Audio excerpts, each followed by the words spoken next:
72 hours ago, the world changed, and most of you were sleeping through it.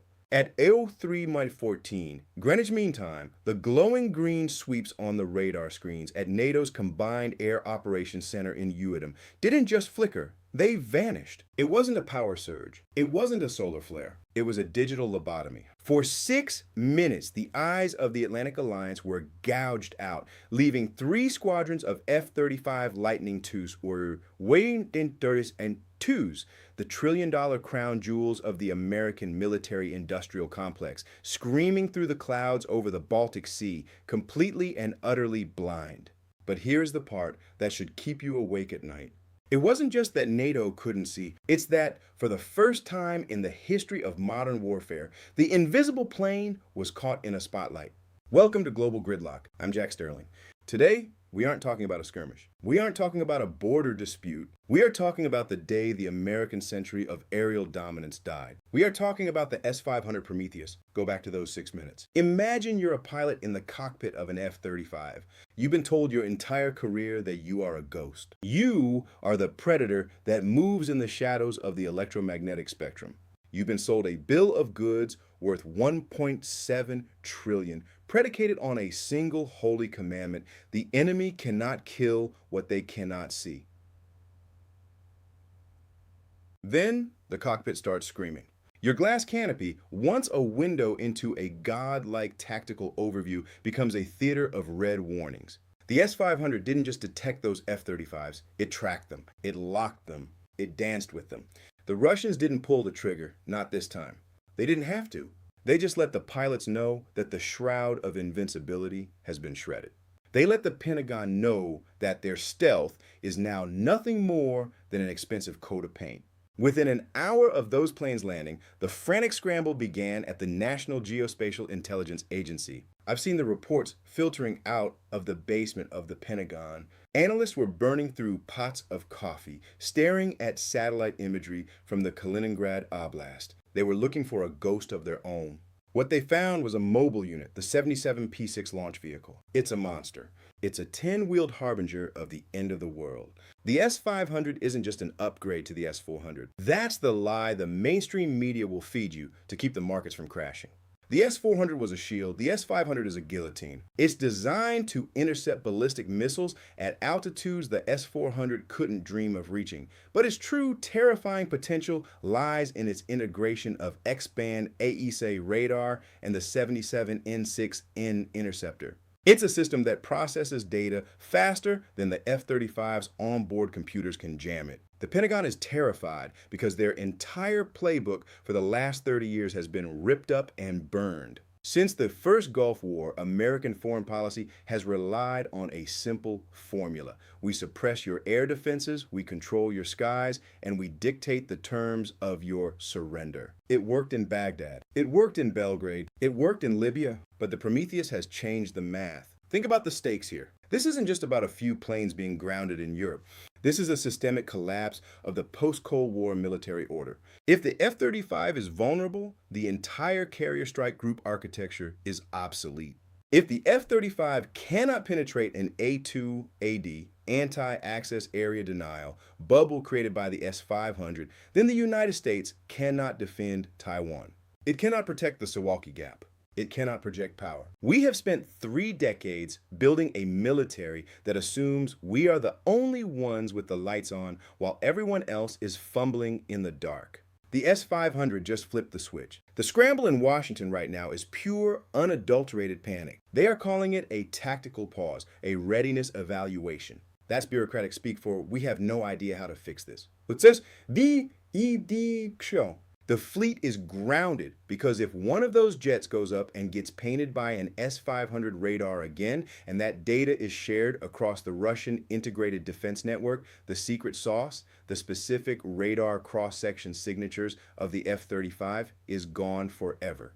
It becomes a very fast, very expensive target. Look at the global map. This ripple effect is turning into a tidal wave. For 30 years, the US dollar and the US Air Force have been the 2 pillars of global stability. One is being challenged by de-dollarization, the other just met the Prometheus. We are witnessing the end of the stealth era. Mental, this is we nitrous where The age where we could fly into any airspace, unseen and untouchable, ended 72 hours ago in the cold gray skies over the Baltic. The S-500 didn't just arrive, it conquered without firing a single shot. The Pentagon is staring into a black hole of its own making, realizing that they've bet the entire farm on a technology that the opposition just figured out how to hack with high-frequency waves. The hardware enthusiasts will tell you it's about the missiles.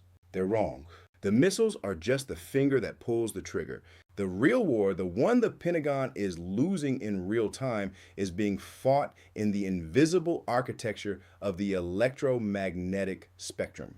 To understand why the F-35 is currently a billion-dollar paperweight, you have to understand the physics of the S-500's radar suite.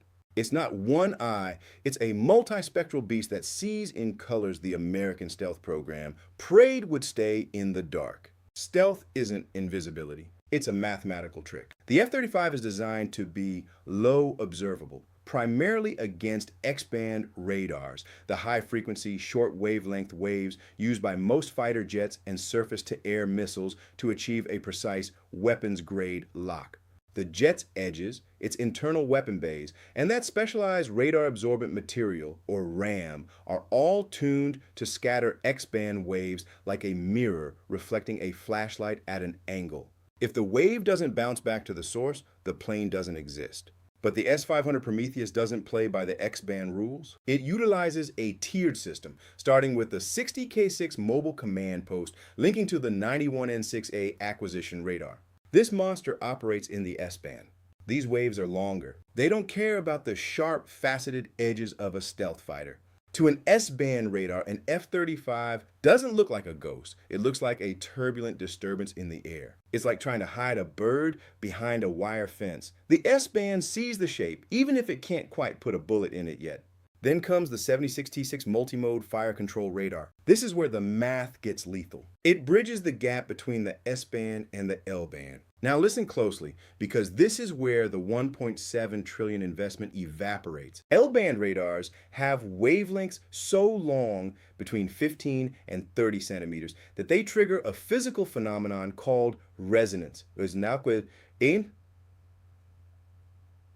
When the wavelength of the radar is roughly the same size as the structural components of the aircraft, the tail fins, the wing tips, the nose cone, the entire airframe starts to act like a tuning fork. It vibrates electromagnetically. It glows. In the 1990s, we laughed at L-band because it was noisy and imprecise. You could see a plane, but you couldn't hit it.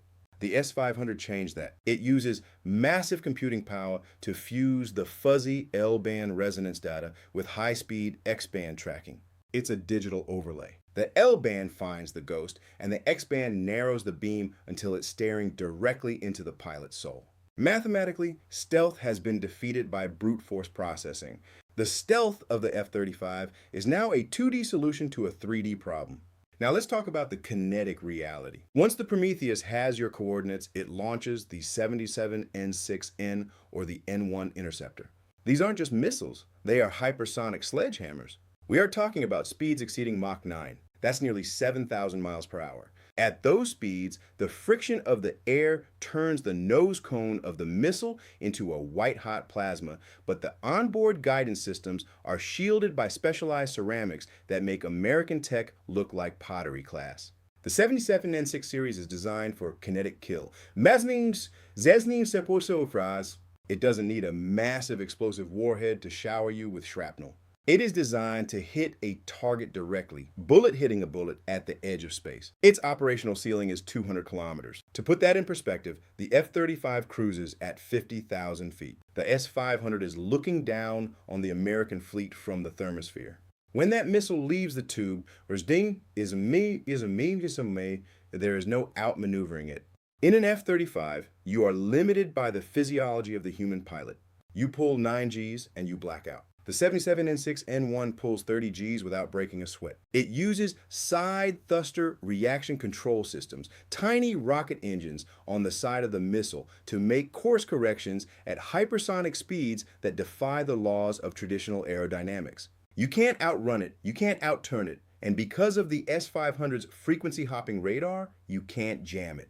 Your digital electronic warfare suite is trying to scream over a thunderstorm, and the S-500 is just changing the channel. Step inside the cockpit. Put yourself in the seat of a major in the 388th Fighter Wing. You're flying through contested airspace, but you feel safe. Your situational awareness display is clean. Your radar warning receiver is silent. You're encased in the stealth bubble. Then, it happens. It's not a loud alarm at first. It's a soft logic warning. The jet's computer, the ALI system, detects a spike in ambient electromagnetic energy. It's the S-500's L-band radar painting the sky, looking for resonance. You try to bank to change your aspect angle, hoping to minimize your radar cross-section. But the silence in the cockpit is the most terrifying part. In older jets, a lock sounded like a continuous high-pitched squeal. In the F-35, when the S-500 locks on, the system tries to compensate. It tries to spoof the incoming wave. But you see your own stealth rating on the display start to degrade. The probability of intercept indicator starts climbing. 10, 20, 50. Suddenly, the cockpit lights up like a Christmas tree. The voice in your headset is replaced by the frantic deedle-deedle of a terminal threat. The S-500 has transitioned to X-band. It's no longer looking for a resonance. It has a hard track. You look at your fuel. You look at the horizon. You realize that every countermeasure you have, the flares, the chaff, the towed decoys, is designed for a war that ended 10 years ago. The 77 N6 interceptor is coming at you from an altitude where the air is too thin for your wings to bite, moving at a speed that makes your jet look like it's hovering in place. That is the moment the stealth shield shatters. It's the realization that you are sitting in a $100 million target, and the only thing protecting you is a layer of radar-absorbent material that the enemy has just learned to see right through. You aren't a ghost anymore. You're a beacon. The Pentagon's frantic grounding of the fleet isn't about mechanical failure.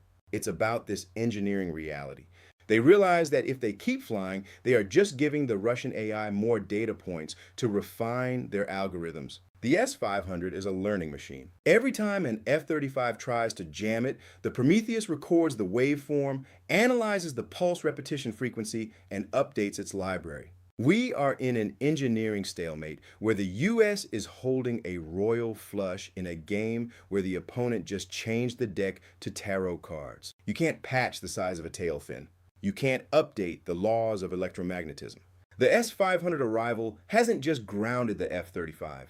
It has exposed the fundamental flaw in American defense doctrine. We assumed the enemy would keep trying to build a better flashlight, so we built a better shadow. Instead, the enemy built a thermal camera. The hardware is impressive and the physics are terrifying, but if you want to know how empires actually crumble, you don't look at the radar screens. You look at the ledgers. You look at the cold, unfeeling math of attrition. In Washington, they call it strategic sustainability. In the real world, we call it the economic inversion. It is the moment where it becomes more expensive for the superpower to fight than it is for the insurgent or the rival to win. An F-35A Lightning II, fresh off the Lockheed Martin assembly line, carries a price tag of roughly $82.5 million. That's just the airframe. That doesn't include the $12 million F-135 engine, the proprietary software helmet that costs more than a Ferrari, or the lifetime sustainment costs that push the total program price toward $1.7 trillion. Now look at the other side of the valley. A single interceptor missile for the S-500 Prometheus, the 77N6N, costs approximately $2 million to $5 million to manufacture. Do the math. For the price of one F-35, the Kremlin can loft 16 to 20 interceptors. In a saturation strike, the S-500 doesn't need a 100% kill rate to be economically dominant. It just needs to be good enough. If Russia fires 4 missiles at a single F-35 to guarantee a kill, they've spent $20 million to erase $100 million of American taxpayer equity. That is a 5-to-1 return on investment in the business of destruction. The United States is effectively paying a premium to lose. We are the retail customer in a wholesale war. But the economic inversion goes deeper than the sticker price. We have to talk about the industrial bottleneck. If an S-500 battery is destroyed, they can roll another launcher out of the Almazanti plant in months. The Russian defense industry is built for the long war. It is a rugged, redundant, high-output machine designed for replacement. Now look at the American side. We don't mass produce F-35s, we craft them.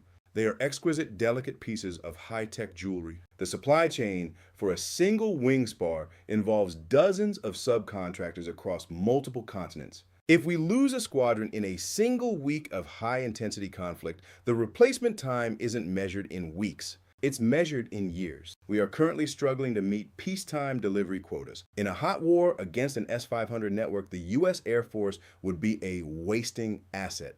Once those airframes are gone, the invisible shield isn't coming back in time to change the outcome. And then there's the most valuable component, the pilot.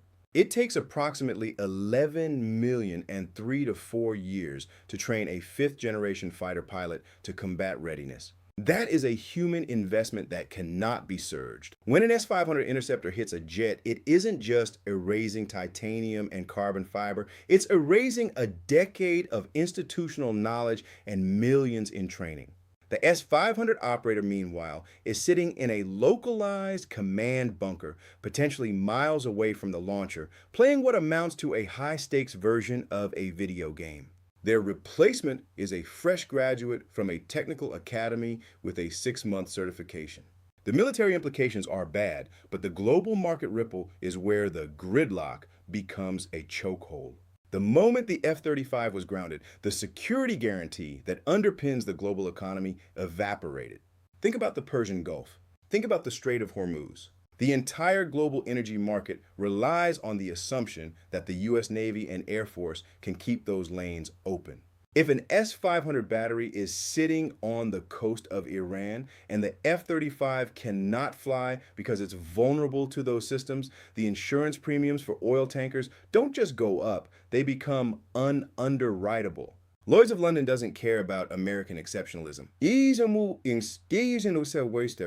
They care about risk. If the U.S. cannot guarantee the safety of the world's energy transit because its stealth fleet is neutralized, oil doesn't go to $100 a barrel. It goes to $250. It triggers a global inflationary feedback loop that breaks the back of the Western consumer.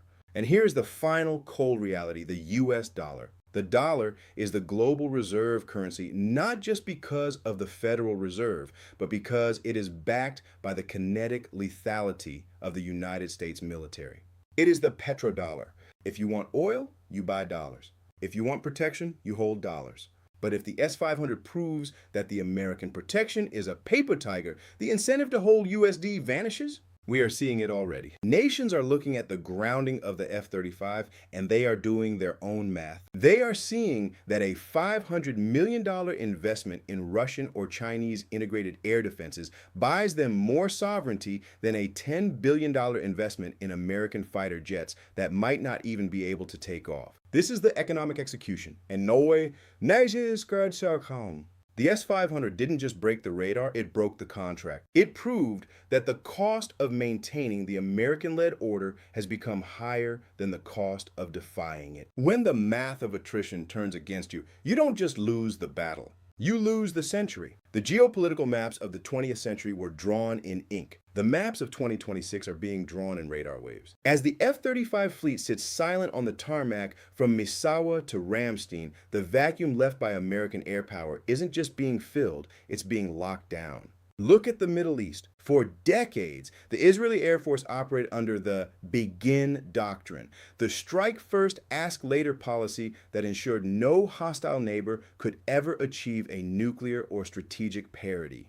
That doctrine died last week. With S-500 batteries now reportedly operational near the Bushehr plant and along the Syrian-Lebanese border, the red lines Jerusalem spent years drawing have been erased. An F-35, a deer taking off from Nevatim, used to be a ghost over Damascus. Today, it's a target before it even clears the Golan Heights. The S-500's 600-kilometer engagement envelope means that a single battery in Latakia can monitor and threaten every takeoff and landing at every major air base in the Levant. We are witnessing the birth of permanent no-fly zones enforced not by the West, but against it. Israel is now facing a kinetic reality where a preemptive strike is no longer a surgical procedure. It's a suicide mission. Now shift your eyes to Brussels. The atmosphere at NATO headquarters isn't just tense, it's funereal. In the emergency session 48 hours ago, the Baltic states realized that the tripwire strategy has snapped.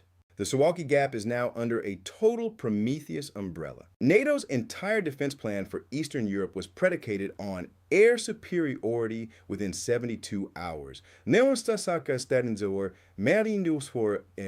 But you can't have air superiority if you can't get within 400 miles of the front line. The S-500 doesn't just defend Russian airspace, it projects a denial zone deep into Poland and Germany. The alliance is staring at a map where their multi-billion-dollar reinforcement wings are effectively walled off by a digital iron curtain.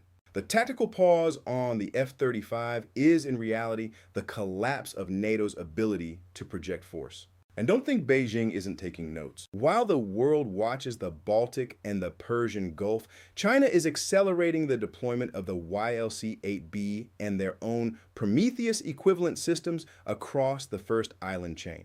Their strategic calculation has shifted from how do we survive an American strike to how quickly can we finalize the annexation of Taiwan now that the carrier wings are blind. The South China Sea bubble is hardening. For 30 years, the U.S. Navy's 7th Fleet was the final word in the Pacific. That word has been muffled. The Chinese Ministry of State Security is calling this the era of absolute security, a polite way of saying that the American Pacific century ended at 0314 GMT. Let's be blunt about what this means. We are moving from a world of global access to a world of regional citadels. For the last 3 decades, the United States operated under the God complex of warfare. We believed that technology had granted us a permanent exemption from the laws of geography. We thought we could go anywhere, strike anyone, and return home before the enemy even knew we were there. The S-500 is the cold, hard reality check. The era of American uncontested skies is dead. It didn't die in a massive dogfight or a cinematic explosion. It died in the quiet logic failures of radar-absorbent coatings and the mathematical resonance of L-band waves. It died because we spent 40 years building a shield against a sword that the enemy stopped using 10 years ago. The New World Order is one of fragmentation. It is a world where the high ground is no longer the sky, but the electromagnetic spectrum. It is a world where a $5 million missile can dictate the foreign policy of a $25 trillion economy. The Pentagon will try to pivot. They will talk about next-generation air dominance. They will promise that the B-21 Raider will restore the balance. But those are years away, and the S-500 is here now. It is learning, it is adapting, and it is watching. We are entering the Great Gridlock. The gears of the global machine are grinding to a halt because the oil isn't moving, the planes aren't flying, and the security guarantees are bouncing like bad checks. The map has been redrawn, and for the first time in our lives, the United States is not the one holding the pen. The radar screens are dark. The cockpits are silent. The empire is grounded. The gridlock is here. The world has changed. Subscribe to Global Gridlock to stay ahead of the curve.